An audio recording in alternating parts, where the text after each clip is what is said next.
राधे राधे। जय करवा माता। आप सभी सुहागिन माताओं और बहनों को करवा चौथ की इस पावन पर्व की हार्दिक शुभकामनाएं। आज हम सुनेंगे करवा चौथ की व्रत की यह पौराणिक कथा, जो न सिर्फ भक्ति और विश्वास की मिसाल है, बल्कि यह सिखाती है कि सच्चे मन से किया गया व्रत भगवान को भी प्रसन्न कर देता है। यह एक साहूकार की बेटी की, जिसमें प्रेम, श्रद्धा और दृढ़ निश्चय से अपने पति के प्राणों की रक्षा की। तो आइए भक्ति भाव से सिर झुकाकर सुनते हैं करवा चौथ माता की यह अद्भुत और प्रेरणादायक कथा। बहुत समय पहले उत्तर भारत के एक छोटी सी गांव में एक संपन्न साहूकार परिवार रहता था, जिसमें 7 बेटे और एक सुंदर धर्मपरायण बेटी थी। और कार्तिक मास की कृष्ण पक्ष की चतुर्थी तिथि पर साहूकार की पत्नी, उनकी 7 बहुएं और बेटी ने मिलकर करवा चौथ का व्रत रखने का संकल्प लिया। पूरे दिन साहूकार की बेटी घर में कामकाज में लगी रही। पूजा की तैयारी, करवा सजाना, मंत्रों का उच्चारण किया और पति की दीर्घ आयु और सुख समृद्धि के लिए प्रार्थना करती रही। लेकिन जैसे ही रात का समय आया और सभी बेटे भोजन करने बैठे, उन्होंने अपनी बहन को भी खाने को कहा। तो बेटी ने नम्रता से और भावपूर्वक कहा, भाई, अभी चांद नहीं निकला है।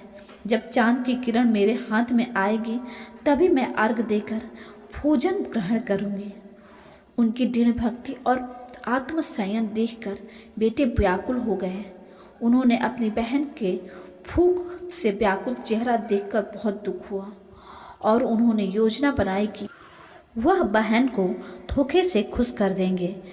इसलिए वे नगर के बाहर एक बड़े पेड़ पर चढ़कर अग्नि प्रज्वलित करने लगे, ताकि उसका प्रकाश चांद की तरह दिखाई दे।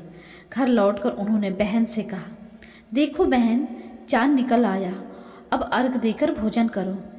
बेटी ने भाभियों से भी कहा, देखो भाभी, चांद निकल आया, अब आप लोग भी अर्घ देकर भोजन ग्रहण करो। परंतु भाभियों ने संदेह जताते हुए कहा, बहन, अभी चांद नहीं निकला है, तुम्हारे भाई तुम्हें धोखे में डाल रहे हैं, सावधान रहो।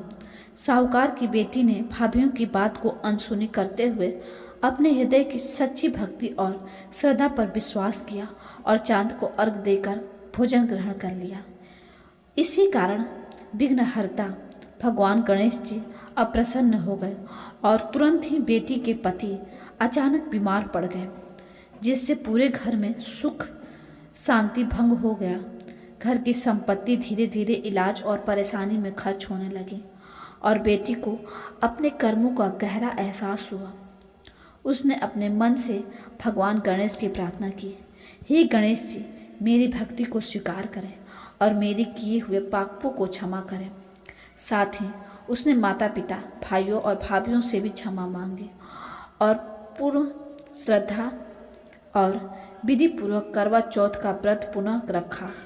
पूजा सामग्री को विधि पूर्वक सजाया, मंत्रों का उच्चारण किया और सभी उपस्थित लोगों का आदर किया।